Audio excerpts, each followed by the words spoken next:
Ring a ding ding. How are you? Hey, what's up, Josh? What's going on, man? Good. It's been busy, but otherwise good. Mm, that's How are good to you hear. doing? Me, I'm excellent. I'm excellent. I'm still furthering my journey to become the best. Well, not to become the best, to beat all of the best has always been my Good, initial good, goal. good. It's always good to have the underdog mentality because that it makes you feel like there's a constant challenge and then Mm. it drives you to want to be better. Yes, yes, indeed. I find that to be one of the strange differences between me and other players. Some players want to Uh, play to build a brand or to be famous or to entertain. I've always looked when I first started this, back when I first met you, officially. I mhm. back then I was always wanted to be like oh yeah, JDCR Saint, these are your kings, like hold their head up like Sub Zero. I've Yep. always I've always wanted to be like that. But how are you? Uh, I've been super busy because this semester I am teaching. Ooh. And what's really interesting is that, COVID, and so most of my classes are held remotely, like through Zoom. So Right. it it makes teaching much more, how I say it, like tricky because when you teach online, I mean, when you teach offline or whatever, I mean, you probably had experience when I kind of give like some tutorials for technical lessons in the like weekly meeting. I get to Mm-hmm. see you guys' face, and so that way that I get the feedback. Like if I see a huge question mark on your face, I know like, oh yeah, Oh. no one's got a question, but he isn't sure whether or not you should ask, and so I will be like, oh yeah, so any questions?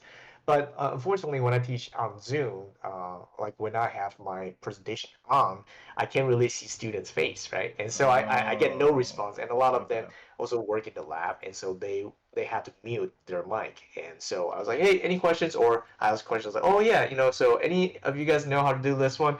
Quiet. There was no sound whatsoever. I was like, oh, teaching teaching remotely has been extremely challenging. Outside of that, I try to spend as much time playing Tekken as possible, and I'm also Really? trying to grow my local community. So our local community was actually pretty strong already because so before me, there was I'm not sure if you ever heard this old Lane player named the Lane Massacre. He is one of the best Lane players What's the name? It's Ling. So I uh, need I Lane, need to Lane know this. Massacre. Lane Massacre. Mm. He also goes by Doc Massacre Oh no, I because know what that is. I know that. Well, as in I played him before.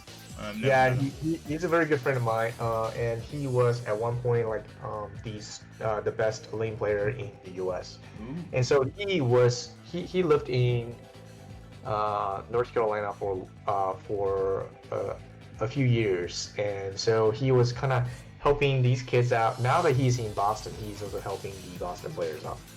And so when I Oh, came okay. here, these kids have already been motivated. They really want to just want to do better. I was like, great, well, I'm here. I'm gonna continue on with that, the improvement. And so these kids have been doing very well, and I'm very proud of them. Yeah, that's good. That's really good to Yeah, hear.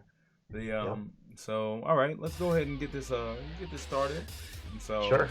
I'm gonna start. We're gonna go way back, way back in the past. I want to know what is your introduction to fighting games specifically, like not just Tekken, and also most of these questions will be two pronged. So just Sure. prepare yourself. So sure. So different from many other people, my motivation of a fighting game Mhm. start from me not liking my cousins. Oh! So yeah, it is really really funny because it's very different from other people. Okay. Because I was never a fighting game player. Oh. Okay. If anything, I am actually a puzzle gamer. Uh, Yeah, I've got a I question for that later. my skill in Tetris and Puyo Puyo is way stronger than me playing Tekken. Mm-hmm. Um, and but so what happened was that I remember first came to the United States when I was 17, and then at the time I was pretty sheltered, and my cousins were all stuck up so that I really didn't like them. And then one day he's like, "Ah, Josh, you want to go to arcade with us?" was like, sure. Oh, And this is. we went to the arcade, and then they was like, oh, you want to Mm. play? I'm really good at this game called Tekken. I was like, all right, sure, we'll start playing. And so obviously we're all scrubs. It was my first time ever touched the game, and I picked Law in Tekken 3, Oh, and okay. then they were picking like Eddie or Paul or whatever, and all I did was just block and then attack. I didn't know what the punish means. I was just like, oh, when I block it, my opponent can't really retaliate. I mean, can't really block my retaliation. So this is great, and I start kicking their ass. And since then, I also didn't like them. I started to practice the game a lot since I managed to buy the game on a PlayStation.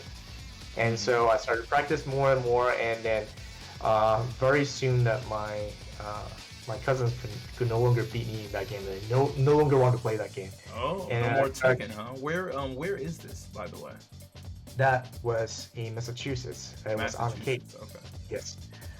And then I went to college, and within like 2 years or so, I became the best Tekken player in my college. I mean, my university was small. And Okay. then that was after I moved to Boston for grad school. That is when I started uh, to interact with the Boston community, and Okay. then started to sing. All right. Okay. That's a really interesting start. I don't know.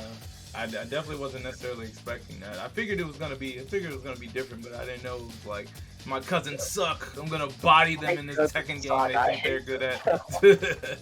I like it though. I like it. But why essentially do you play them now? Right now, I enjoy Tekken not because of my hatred toward my cousins, because I don't care about them anymore, but rather I really enjoy the depth that the game has provided. There's so many things in Tekken that a lot of you don't see, Mm-hmm. and through my discussions with some of the top players within and outside of the United States, it gives me a different view toward the game and an appreciation, of course. And it while that I may not be able to know how to do them properly in game, I feel that the knowledge, just happen to know that they exist and how the top players use them, Mm. really exciting to me, and hopefully I'll be able to implement that in my gameplay as well. Oh, okay. All right. I like that. I like that. All right. So moving on. Massive 2-incher, $5 noodle, and tasty pee juice. Yes. Why?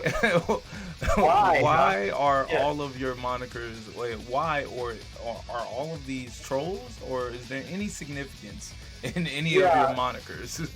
Yes. So there's of course stories behind that too.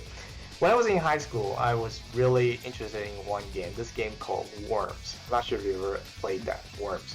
Mm-hmm. And then there was like a free version of a Worms. I mean, you're controlling a whole bunch of tiny worms that will have. I mean, that you have a bunch of weapons, Mm-hmm. like Uzis or cannons or bazooka or whatever, and then you try to kill your opponent's worms before yours get killed first. Okay.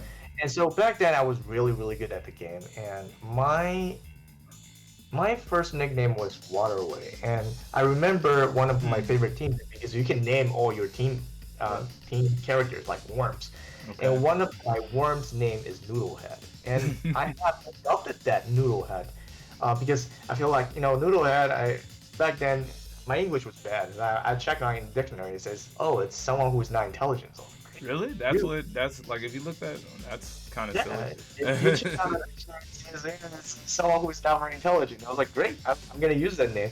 And so on Tekken Zaibatsu, I started using that name, and then uh, I remember, um, then I was like, oh, I'm gonna come up with like an email name, and Noodlehead was being taken. I really don't like any number behind any of my names. I mean, Right. I think Yeah, it's I one of hate those I hate that too. Like whenever I see any right names, where I you know, get 69 or I'm like, whatever. no, take it off. Right, and so I was like, you know what? Let me try this out. It's like $5 noodle.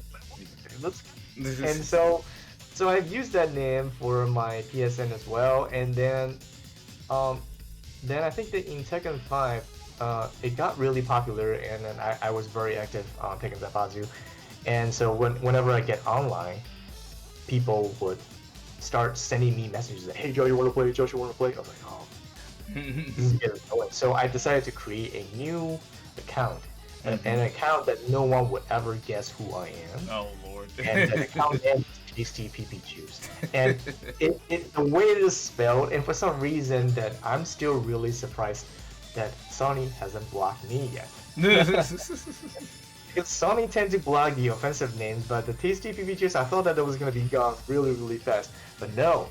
And so I remember playing Tekken DR Online, Tekken 5 DR Online, and then because I was decided, you know what, I'm going to troll some of my friends who are active online, so I would change my voice to like a little gerbil voice, you know. Yeah, like chipmunks, and started to beat the shit out of everyone.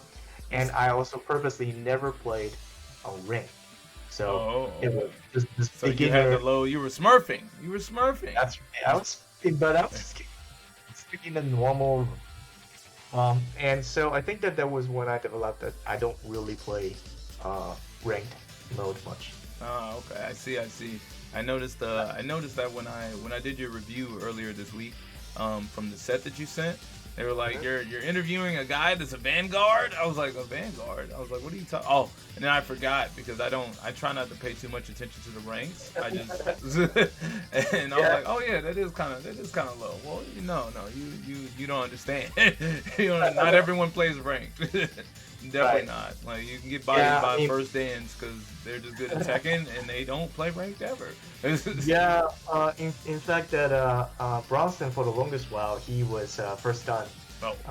Yeah, he goes by NCSS1. Yeah. My first match ever, Bronson Tran. I got my ass kicked. I was like, oh shit. Yeah. So. Oh shoot. Well, all right. Okay, that's interesting.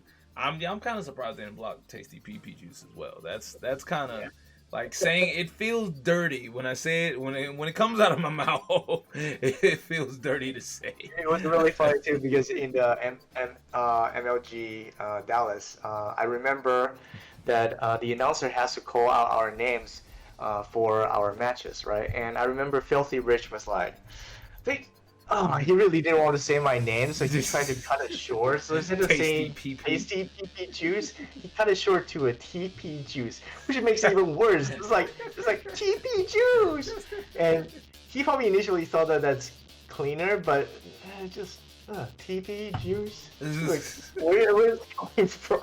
Yeah, trying to avoid it is a little on the rough side. Trying to avoid it, unfortunately, makes it worse. Oh shoot! All right. Why would you? Why main Yoshi? And were there? I heard you say you play Law. You play Law in Tekken 3 as a first character. But have you ever mained anyone else in prior Tekken? In fact, that I was never really a character loyalist. In Tekken 3, my main character was Law, and I actually changed quite a few times. But at the end of the Tekken 3, my main character was Anna. Oh. In fact, in Tekken Tag 1, Anna. I was a very good Anna player. Oh, wow. Yeah, in Tekken Tag 1, my main character was Anna, Armor King, or Anna Heihachi. I was able to do Electro Wing Gut Fist, Wave Dash, and so on. And actually, Electro Wing Gut Fist was really hard to do in Tekken Tag 1. At the end of Tekken Tag 1, I screwed up my wrist. Oh no. Yeah, and so in Tekken 4, my main character was Law, Hwoarang, and... Hell yeah! Kuma. Yeah, Hwoarang was fun in that game. He's fun in every game. Thank you. Totally not biased, right? Not biased at all. He's just a cool, not biased at all. Cool dude. So in 4, at the end, my main character was Kuma. The bear? Only because his just frame, his FF2 into a just frame takes like 90% of your health. Oh! And what Tekken was this? Tekken 4. It is the cheapest Tekken. Yeah, that's the one with where Steve's got the infinite, right? With the side stuff. No, it's the one that Jin has the unblockable. The back forward 2-1, the laser cannon thing. I seen that. I was like, I'm so glad. One of the things I'm happy about for me gathering my passion of Tekken, like at post Tekken 7, is Yo, that I didn't have to deal with all the oh, malarkey you're right. All the that bullshit. some of the older Tekkens had. Some of the stuff I've seen from watching older videos or older Tekken players post older videos is like, man, if I would have ran Yeah. into a Steve that did infinite combos, you know how pissed off I would have been. Yeah, I mean, kids nowadays have no idea what that the OG has to deal with. I mean, so nowadays we look at Tekken 7, it's like, oh, Tekken 7 is a much better game. People are like, oh, it's too much damage. I was like, try Tekken 5 Juggles, and you see what damage is like. Oh And shoot. yeah, so Tekken 5, my main character, this is where that started to change. Tekken 5, at the very beginning, my main character was Law, obviously, Okay. and then start to shift into two characters, Beck and Yoshi.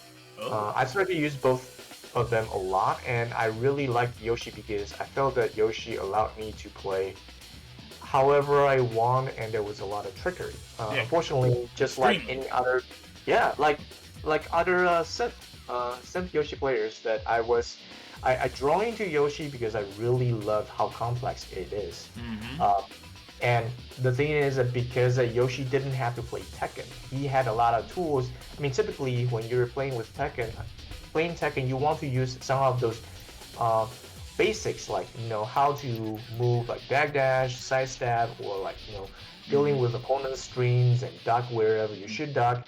Whereas Yoshi doesn't really have to follow the rule. I mean, that each character will have like a few things that's character specific that allows them to do certain things to achieve the certain goals without going through the Tekken basics. Like for example, Yoshi doesn't really have to sidestep uh, if you want to just side spin.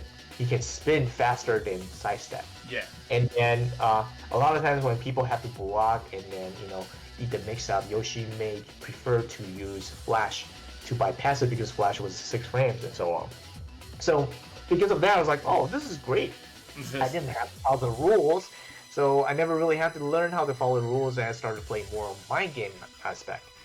Uh, and so in Tekken 6, when Yoshi got really nerfed, like he was second worst character, I still mained both Yoshi and Beg at the time, but I realized that I didn't have to spend much time with Beg in order to be effective, Yeah. whereas with Yoshi, I had Yoshi. so much time to just barely get to the Beg level. So I started to spend way more time on Yoshi than Beg.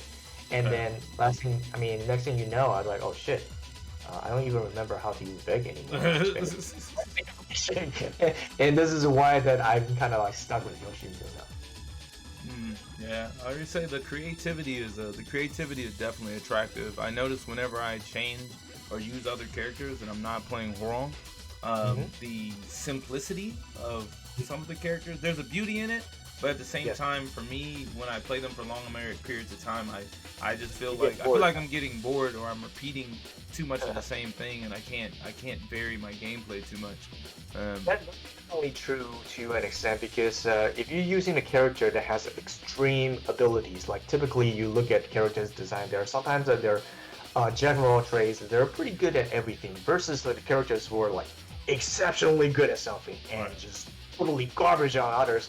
Like when you're using a character who is so extreme like that, you have to learn how to not only just take advantage of what they're good at, but also how to compensate, how to deal with things that they're really, really bad at, and that requires your brain to think the approach, how to approach this character differently compared to a more generalized character.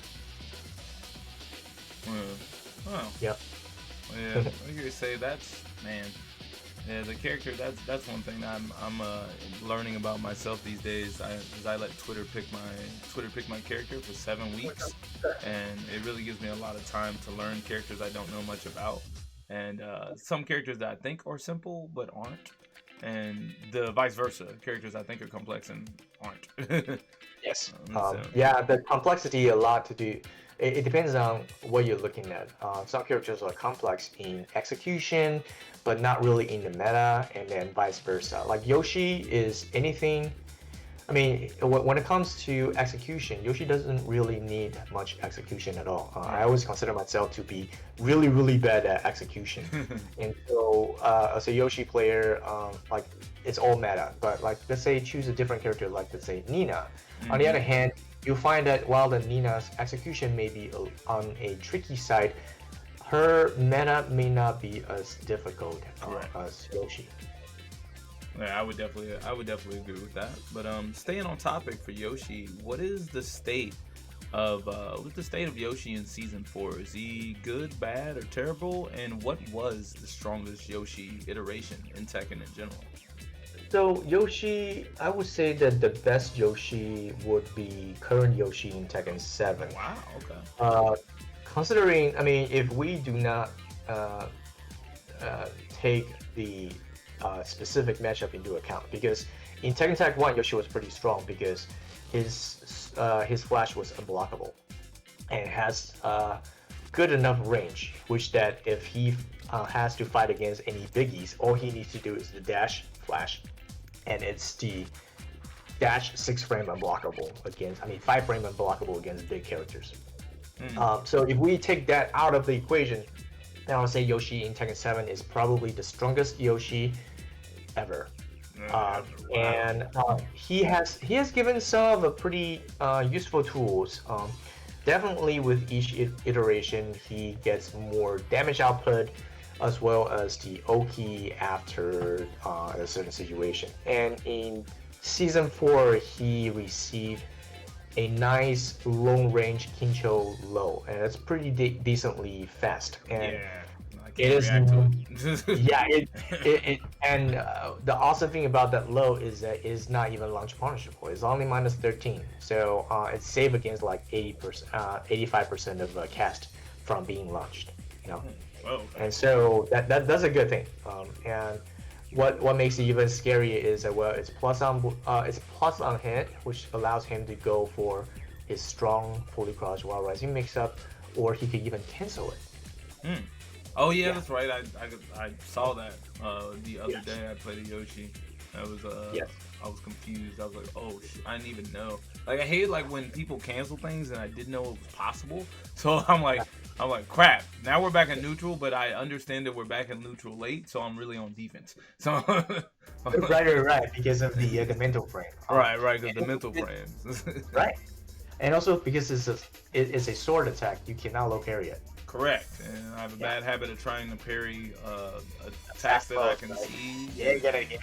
And I'm like, well, thanks, freaking Noctis and Yoshi and Kuni and everybody that's got lows that have weapons. Oh, the bat from Negan is the worst because I can see that. Like my eyeballs can see him lifting the bat, hear badass, and do down forward. And I've low parried the bat like more than any low in a while. Gotta Let's- email Harada. Oh shoot. So let's see. All right, let's go with what is your proudest competitive achievement, but also on a different note after that, what is your most painful competitive experience with Tekken? Oh no. Oh yes. Oh yes. My proudest achievement is probably my performance at Evo 2017. I think I got 33rd place out of the 1,300 people. Whew, it's a lot of Um, people. There were a lot of people, and I remember going through it. I Before that tournament, I was also training intensely under Anakin. Anakin Oh. is a very good guy, and he helped me out a lot. So he would train me for an hour every week, and so that has gone on for like about a year or so until the Evo 2017, and I went there, and obviously because it's been a while since I've been to such a large tournament, and there's always gonna be a fright. I mean, there's gonna be a stage Yeah, fright. Whatever. nervous and anxiety. Right, and this is also at the same time when someone, I think that in California, Tekken chat is like, oh, who is this tasty pee juice? And then someone is like, oh, it's an OG like washed up Tekken Yoshi player or whatever. I was like, oh man, just wait. And I remember going in, I was like, if I think that, like, sure, these players may be good, but I've been playing with Anakin all the time, so they Yeah, can be better than Anakin. And so I just kind of went through with that mindset, like, well, you ain't gonna be better than Anakin. And it's just like I just went through the first pool without any problem, and then I went through the second pool, and I still had that mindset until I hit Anakin. Oh, And oh, then you he's were like, you were trying to hey, you were trying to meet him. Where how close were you to meeting him? right? I was like, hey. I was like, Hua, do you know like what I have gone through? Like what was in my mind when the time I'm playing with all these kids until you? He's like, what is it? I was like, well, how bad can my opponent be? I mean, I played against Anakin all this time. I had to fight people. So I lost. He put me in losers, obviously. Dang. Yeah. And unfortunately, I think that at the end I was hungry and tired. That was like 8 p.m. And I lost to the person I beat in the pool too, and then that was it. And if I beat that guy, I would have gotten top 32, but I didn't. So I was right 33. right outside the window. Yeah, it happened. I sat right outside of that. Yeah, that's still impressive though, because that's 30. What? Not 32. 1,300 people. That's like at least you have to win at least like about 10 matches. Yeah, I won quite a few. Yeah. Yeah, it was quite a few, and then some of those runs that people have, like they go through some really, really good players to get there. So. Oh yeah, I've gone through some of the good players for sure. But yeah, so I also did pretty decent in 2018. But yeah, the really sad moment that I had would be 1 year. I'm not sure what year it was, but it was NorCal Strong Style. I actually got double eliminated. And it was yeah, it was crazy. So there's a reason why that I feel like really distraught in that particular tournament. So I went there. NorCal Strong Style is known to be a tournament that has a very strange bracket. They firmly believe that if you're good enough, you're gonna make it on top anyways. So it doesn't really matter how that the bracket is set. Oh, so they just like throw the bracket togetker and like you gotta fight Anakin and Nobi and like screw it, like you just fighting. Right. That's dangerous. Exactly. So my first match was against Wei Gamble. Ooh, okay. Yeah. His style is really weird. I keep running into him once a week on ranked, and his style is just really awkward, and it screws me over. It's simple, but his style is definitely weird. Yeah, he forego his movement to strengthen his defense. Think about it this way: humans are not made to multitask, and one things they have to pay attention to, the worse that they will be at each and every task. So by completely removing the idea of moving like you have ants in the pants. He focused more on the defensive style. It's like, well, I'm gonna chill. If you're gonna attack me, I'm gonna find your patterns and so on and deal with it. But yeah, my first game was with Gamble, and I actually prepared a lot. Right? And in fact, everything was according to my plan. It was 1-1 because I was gonna take him down. Okay. And did you win the second match or the first match? I won the first match. You won the first. Oh. I lost the second match and it was really close. Oh, okay. And then the third match, he was one juggle from death, which would have been the set. And then my hitbox desynced. Oh no! You had a desync. I had everything planned out because I was like, all right, so I've trained Wei Gamble to jab me after blocking my 3-4 with the Yoshi, and so the next time I'm gonna do 3-4, I'm gonna duck and Juarez in 2-1, and he's dead. He's dead. Then after I did a 3-4, well, the PS4, the slim PS4 has the tendency of having really loose USB port, and then the way that the NCS is set up is that the PS4 is put sideways, and so PS4 is facing the audience, and then the two opponents will be facing each other sideways. And so when you Mm-hmm. plug on the side, and so yeah, they're synced, and then I was pretty mentally defeated, like, fuck. Yeah, Yeah. that'll tear you out. Yeah, Oh yeah, I've and seen so that I didn't happen even in so bother many like games. worrying about the second match, and I lost the second match. I was like, all right, well, this is the first ever double elimination I ever experienced. Oh man, yeah, that's rough. Yep. But it happens to us all. It happens to us all. I actually had a record to where I did not, and then I played when online first started. When COVID first started happening, and all the tournaments were online. I think the second tournament I did, I went 0 and 2. I went 0 and 2. I played some really solid keys player, but it came that I had no clue about, and then I played a solid guitar, and then I played someone else. I don't remember, but I just remember I lost. I was so upset at myself. But I could see how, yeah, I could see how frustrating it is. yeah. Oh Yes. shoot. But all right. Okay, now that we got that pain out of the way. Now we got the pain out of the way. Let's go with Strife memory time. A little Strife memory time. So I've only met with you a few times. I mean, we've been around each other a decent amount, but not so large in the amount. But when you hear Noel Strife, what exactly comes to mind? You can be as honest as you like. I'm fine. Uh, my memory of you back then was that you Uh, I would consider you as someone who just started playing Tekken seriously, Mhm. and you were studious, and you were definitely, how I say it, you were not one of those people who will blindly listen without questioning what you have. I mean, the information you have acquired. You will Mhm. ask questions, intelligent questions, to ensure that the information you have acquired is both legit and you have a full understanding of it. Right. Um, I find you're also very, how I say it, proactive, Mhm. and while that you understand that there are limits in your ability to perform, you try to prepare as much as possible on things that you can do. For example, one thing that I have told all the kids that who are in that region, including Slush, that Mhm.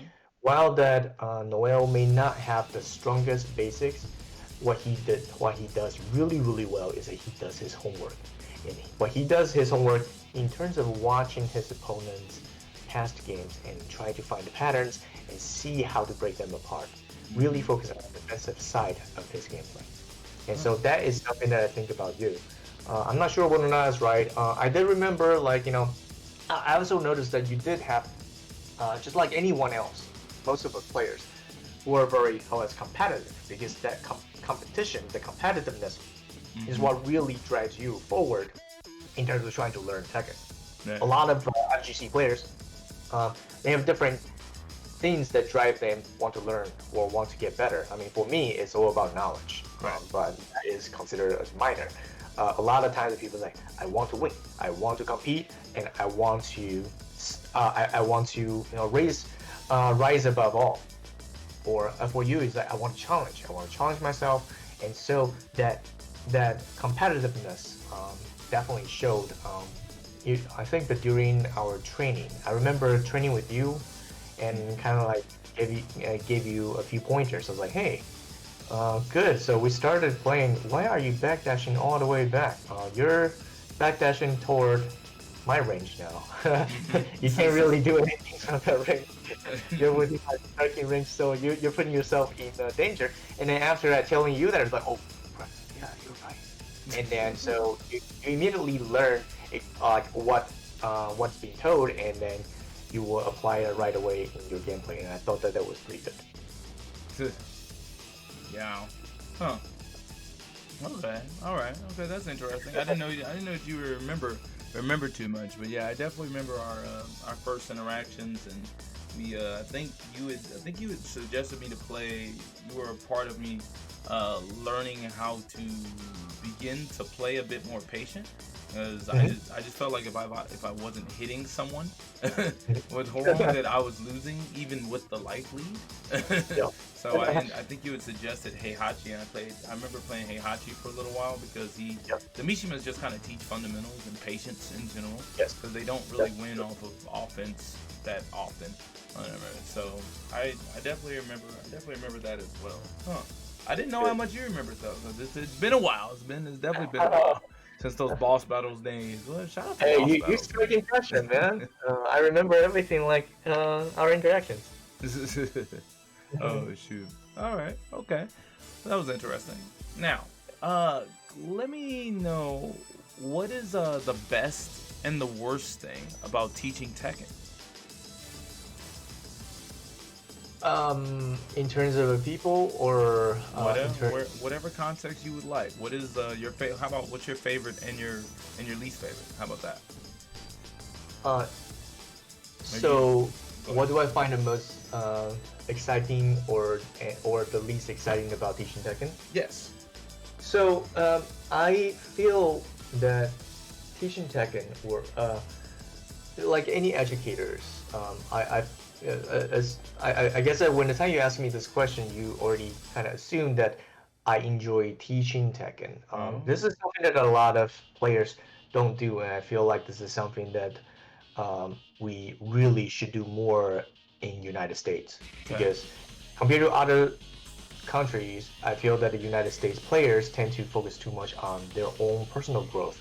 But unfortunately, it is a lot easier to grow when the community that you're in are also strong that kind of help you refine your style, kind of improve your gameplay. Yeah. That is unfortunately not always the case in the United States. I love teaching Tekken,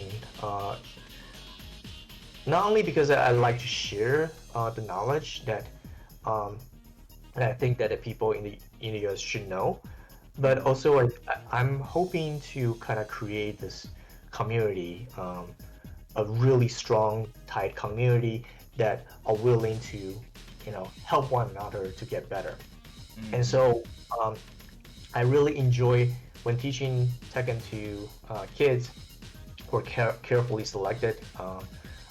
When I see that light bulb just like shines, and I know Ah. that they get it, like this is great.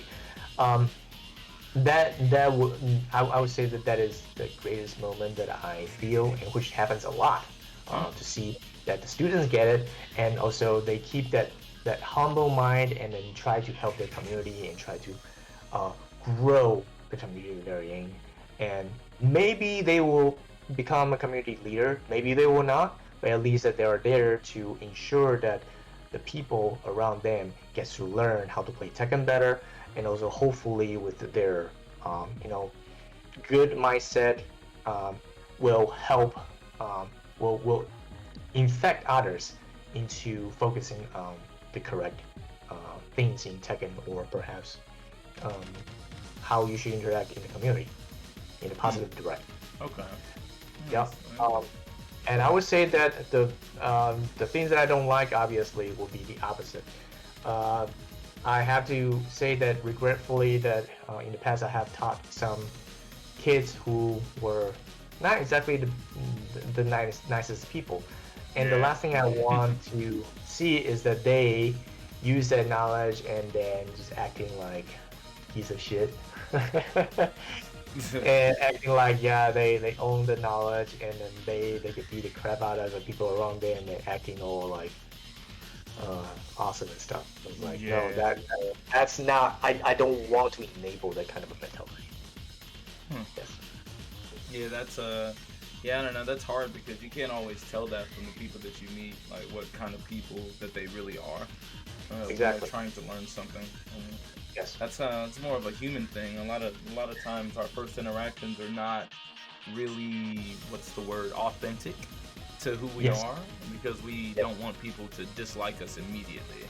So That's yep. so it's really hard for people to just be themselves and for you to really understand who they are. So yeah, as a teacher, I would imagine you would get some bad apples, but not recognize that the apples are bad because you're seeing Right. one side of the apple that actually looks good.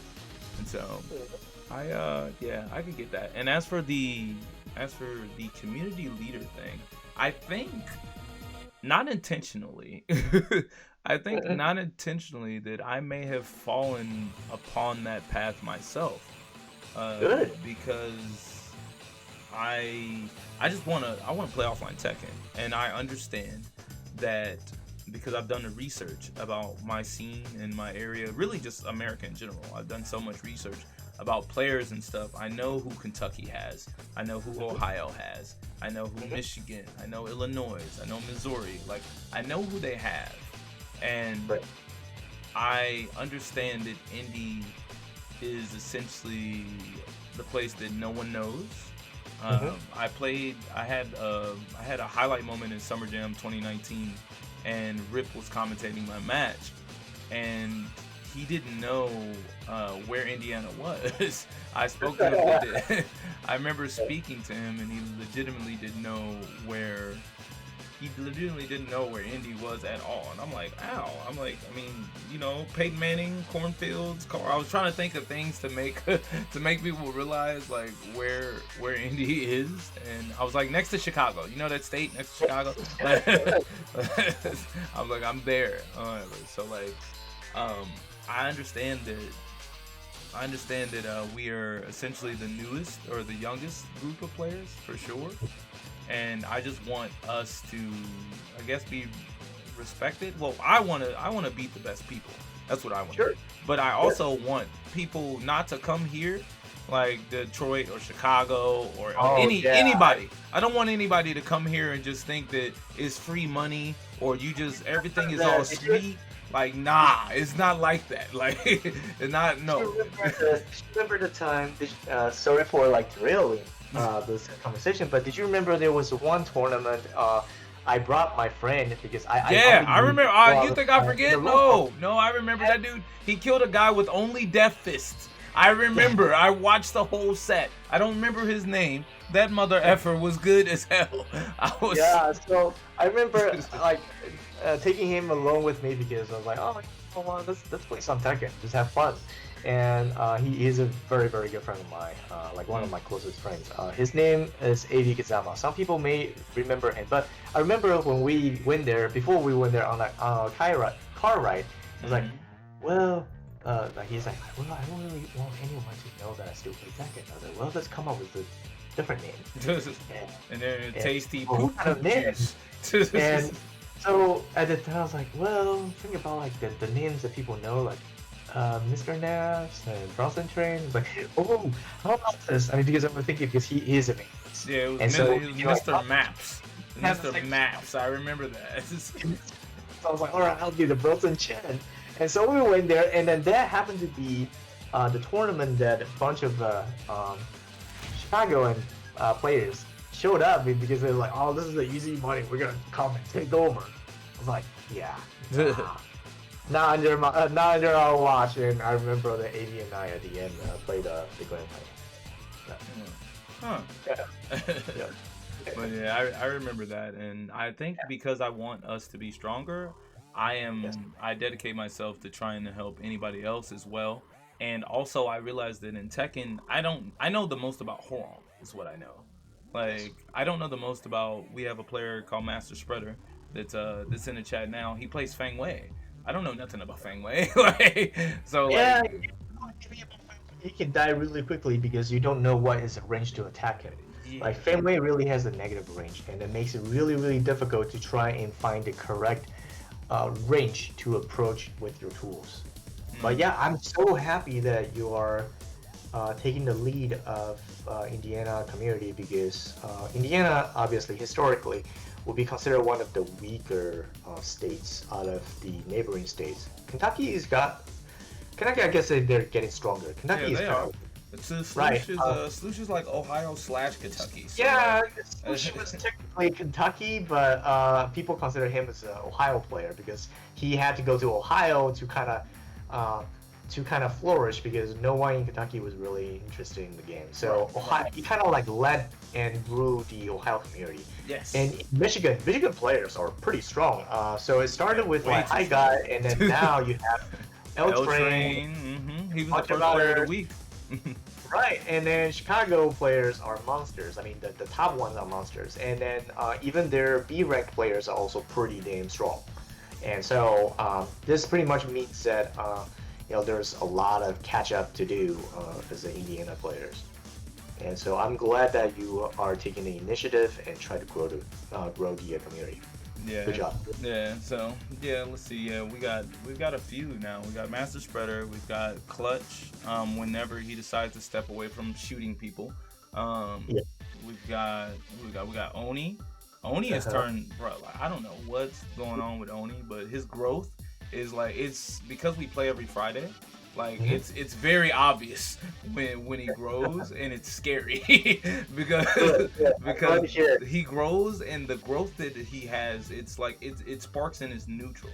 It doesn't spark in like his punishment. It sparks in like where it's like, whoa, I don't remember you sidestepping this. And like, oh, I don't remember you being able to duck and launch this. And like it sparks in his neutral, and it's really as like me playing Horon.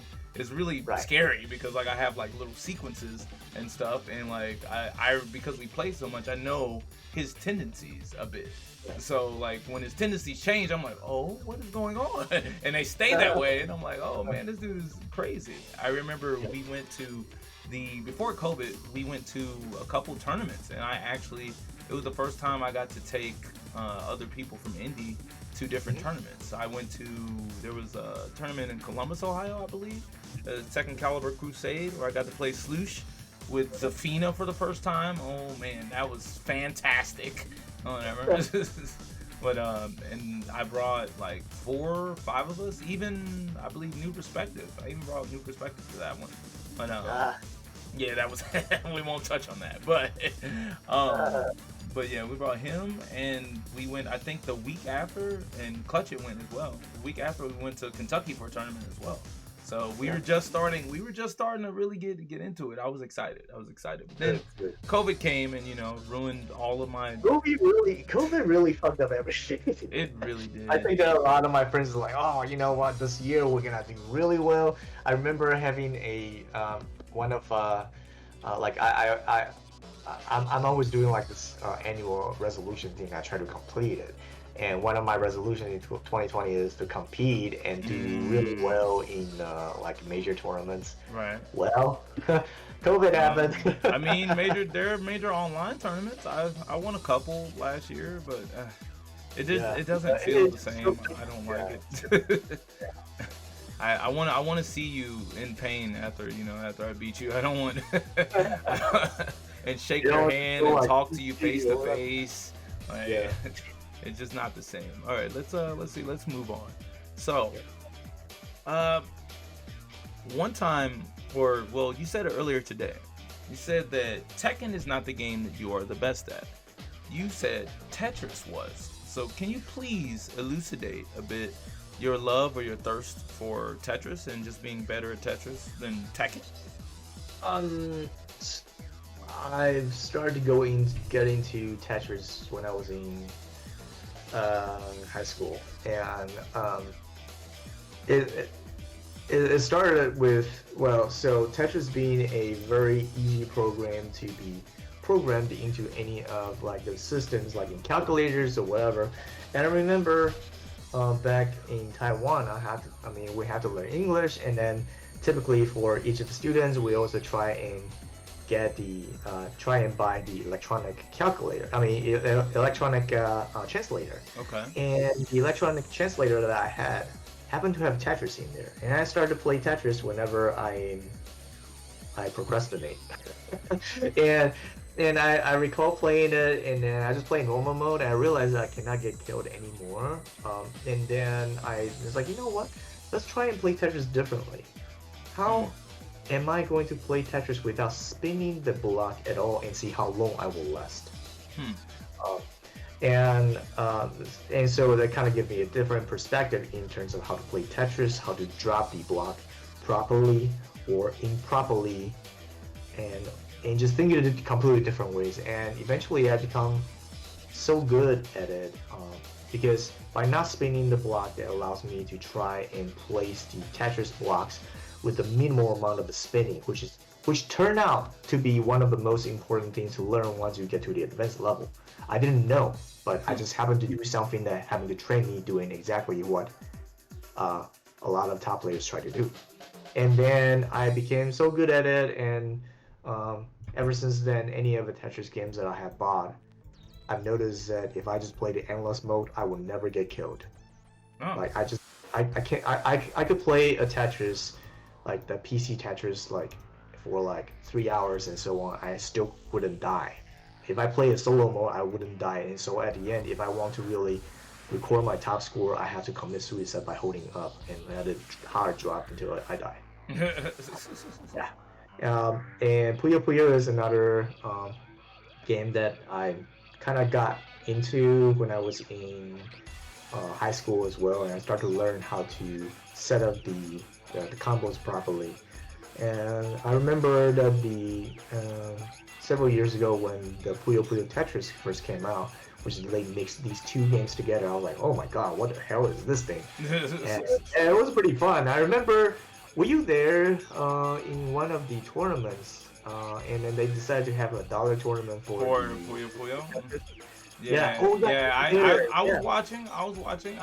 I can say that I did not beat you in Tetris. I think you I guys played a couple learned a times. lot at the end of it. Everyone started to get much better toward the end of the tournament. Yeah, but that was fun to play with you guys. Yeah, that's I said that's an interesting it's an interesting switch. 'Cause normally most of the people I talk to, their best game is normally Tekken, So I definitely stand out in that regard. All right. Right. Now, see, we only got a few more questions left, so let's go with. All right. I know you're aware that the phrase "best player" is really subjective, right? Because anybody can say somebody is the best player or the best character, the Yes. best player with this character or something like that. So a lot of times when I referred to you this week as the player of the week, I said you are a Yoshi legend, in America. But I would like to know, where do you feel you fit in the pantheon of competitive Yoshi players? Among the Yoshi players, I would say I like to see Yoshi players as several generations. I would say the first generation would definitely be Q Dog or Joy King. That was back when, like, let's see, it was probably 20 years ago. That those two definitely reigned supreme in the United States. And then afterward, Q Dog kind of took both Inca and I under his wings, and then we trained. And so Inca and I kind of took over in that spot. I would consider it as the second generation. And then afterward, Just Frank James started to become very, very strong, and then I he, just played this dude this yeah, week. so he kind of like intermingle with us. So we're like the similar generation. I Okay. would say right now the latest generation, we're looking at players like Yukio uh, from uh, from New York. I would consider him to be in his generation uh, Okay. the strongest Yoshi player. Okay. Uh, So no, yep. are you just talking about American or is this Sorry, Ukio is from New York. okay? So yeah, No. I remember he has always been doing really really well in his local tournament. And don't forget, local New York tournaments are hard. Yeah. And I remember there was a first to five against who was it? Sparrow, and he won convincingly. I think 5-2 or something, or 5-1. Wow. Something really really bad. Like he beat Sparrow really really convincingly. Uh, and I mean, the same generation also has like Bisan, who is Hey. who is being a Yes. rising star, and Mhm. also there is another player, another one from Washington. I think Jermanji. Yeah, Jumanji. Okay, yeah, I know who Right, that so is these too. are the rising stars. I would say if I have to look at the younger generations, I would say out of the three, Ukio will probably give me some trouble. Okay. Right. But for the most part, I think oh yeah, we're up there. I'm not gonna say whether or not I'm gonna be I'm going to Hey, beat the you can shit. be as humble. You can be as humble or as confident as you like. There's nothing wrong with that.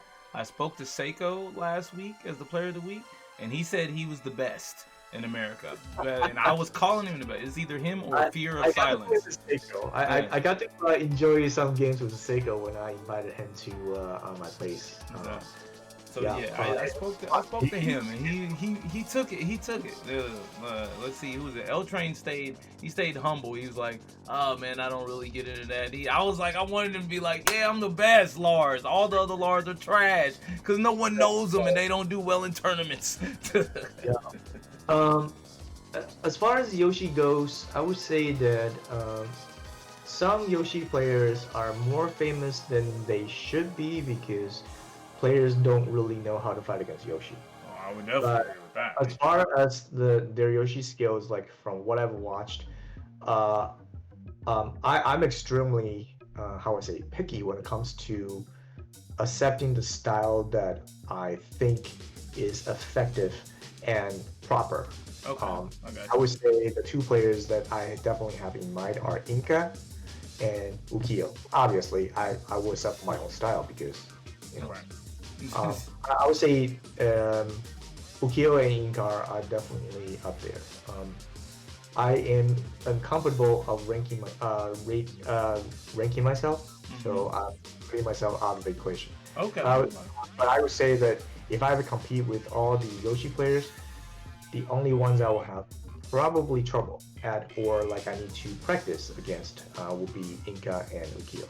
Those two. Yeah, okay. All right. I see. I say no love for any of the what is it, Kane and Trench and the Oh no! high Oh, you're musicians? talking about outside of America? Yeah, Oh well, I wanted you. oh, Yeah, well, go. America. Oh, my favorite player has always been Kari.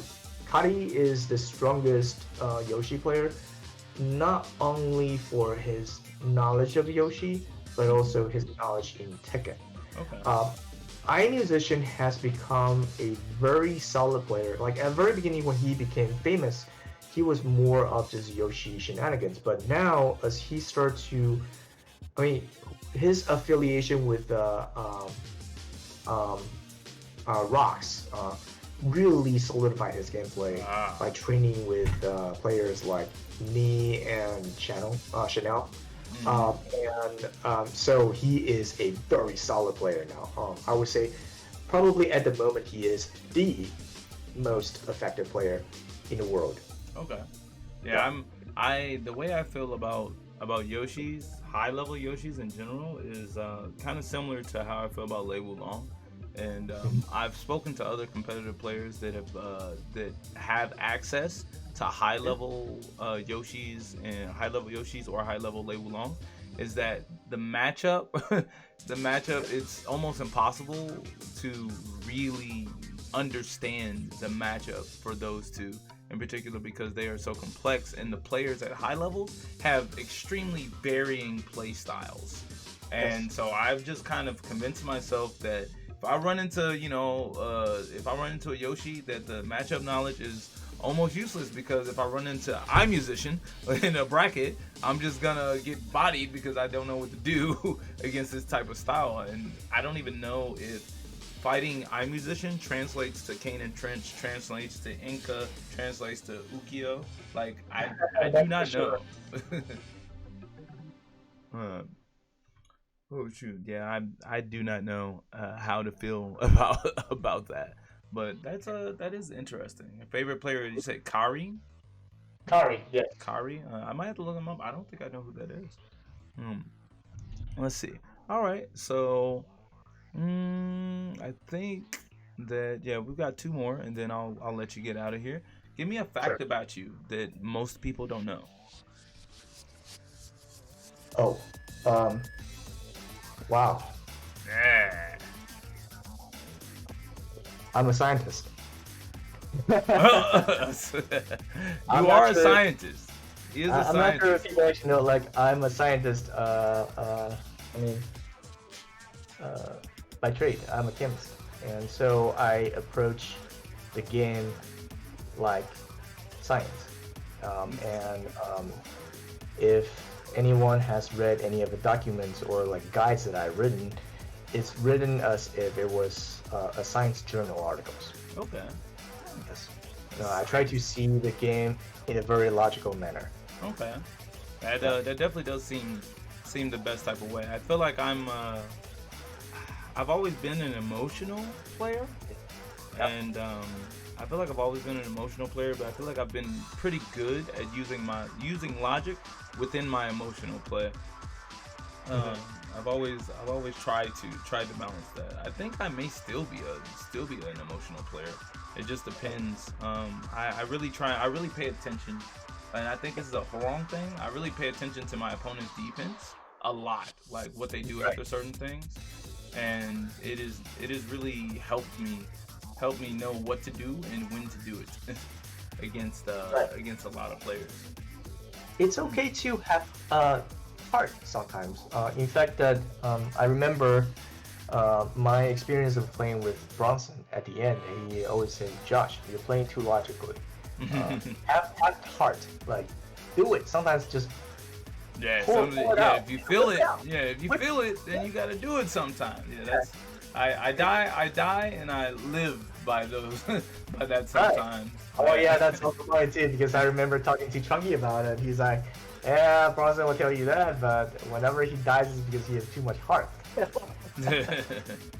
Oh shoot. And unfortunately, I mean, it's all about balance too, because you don't know what you need to find that a perfect balance between having emotion as well as being logical.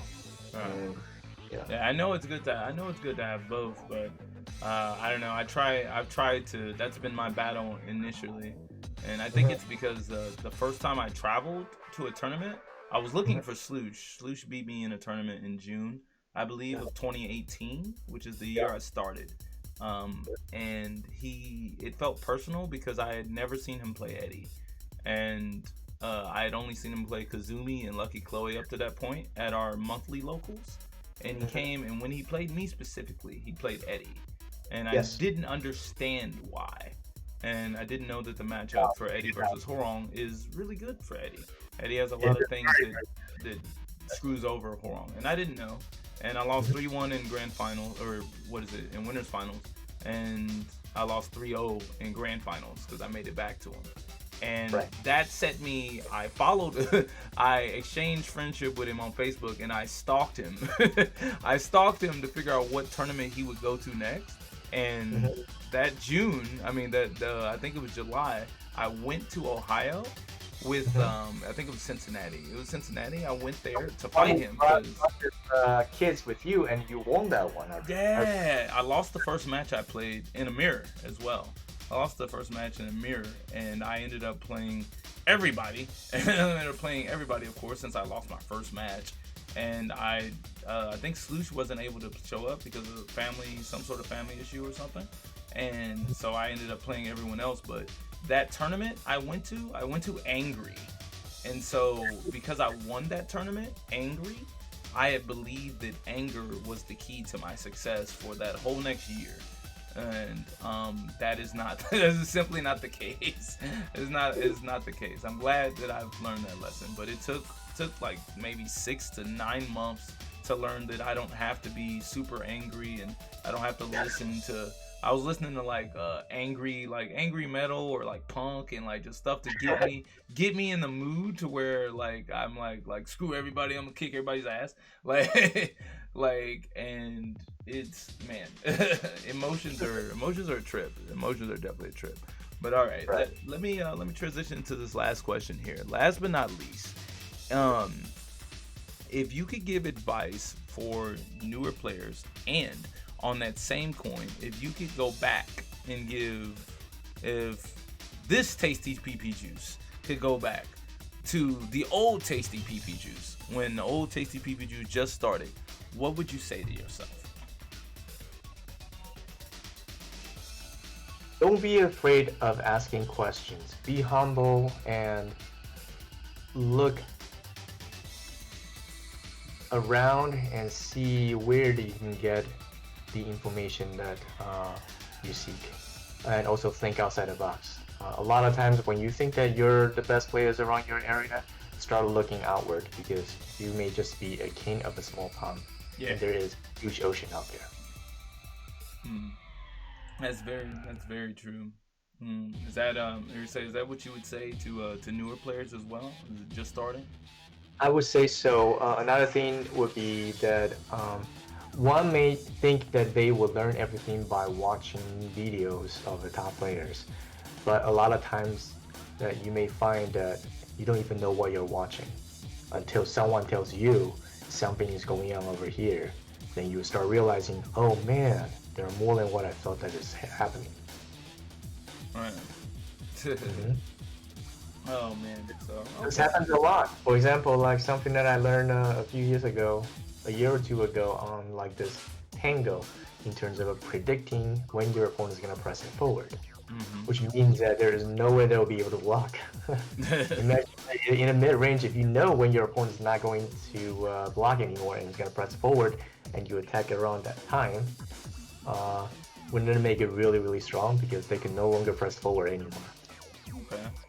Yeah, Yeah. that's a science of games. I started reading this whole Tekken, this whole me joining Tekken has really just made me a better person and a really a smarter person in general. Just in regards to reading people, and even outside of life, to understand so many things about tendencies and things that people repeat. Yes. And it's I don't know, it's amazing how fighting games and how gaming in general can you can just translate a lot of that knowledge to actual Even uh real life. yeah, it's actual real life. It's really amazing. Shoot. But Yeah. all right, I think that yeah, I think that'll be all. I got I think we got a decent amount. Good. Wait a minute. I want to know because I have trouble. I try trouble reading your matches. I have one more question. This is off the cuff completely. All those other questions I wrote down on Notepad. I have a Sure. question. What the hell is your strengths as a player? What are your strengths as a player? Because I had trouble Oh, analyzing your matches. it's not always easy to know my strength as a Hmm. player, isn't it? Because I don't have like uh, good execution or my punishment is just meh and so on. I would Hmm. say it's the meta.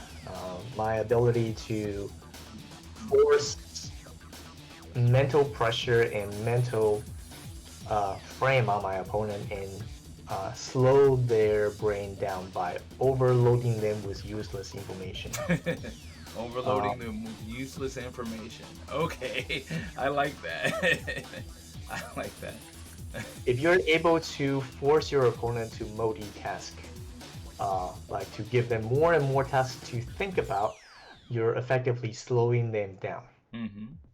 Yes, and forcing them to not be able to perform well in the task they do. And by creating all these fake tasks, like, oh man, Josh is going to make me want to duck low. Going to make me want to duck low, and then you have to start thinking about ducking or not ducking. And this may be, this may look like important for you at the moment, but in fact, it could be a trap that is set by me just to make you think of something that really doesn't matter. Right. Okay. Yes. All right. Here's say because when I analyzed your set, I came up with patience.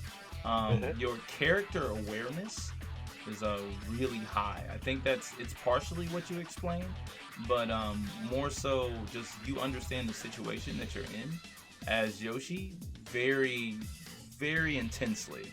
Like you understand off of a tech roll when you can do get up low sword sweep or you can't do get up low sword sweep or you understand when the opponent's on the ground what move you should do faster than a lot of other players I have seen. Right. And so it is definitely pretty interesting. Definitely pretty interesting. But all right. So I just went over the time, I guess per usual. As per usual. But thank you. I appreciate you for chit chatting with me. Player of the week 3, Tasty PP Juice, Thank you. aka Josh. Man, thank you. It was a pleasure. It was a It pleasure. was, yeah. Take care. You as well. You as well. Bye. That was fun. That was fun. I like that.